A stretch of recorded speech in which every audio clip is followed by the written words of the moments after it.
Hello guys! Pupunta nga pala kami ngayon ng Nagano Ken. Sobrang tagal na ng video na to, ngayon ko lang naisipan mag voice over. First time nga namin pumunta ng Nagano Ken at ang pagdating namin doon, nagbayad agad kami ng entrance fee.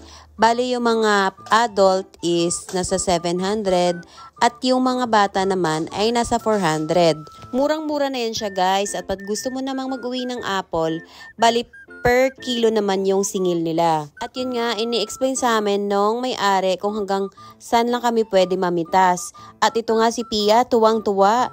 Yung basket niya punong-puno na agad ng mansanas. At kahit ako nga ay nag-enjoy din kasi iba pala talaga yung lasa pag yung bagong pitas kaysa sa yung mga nabibili mo lang sa mga supa. Sobrang sarap niya at mas masarap pa pala siya pag sinasawsaw mo siya sa asin. At salamat pala kila Ate Min kasi sinama nila kami dyan. Kung hindi dahil sa kanila, hindi namin mai-experience yan, char.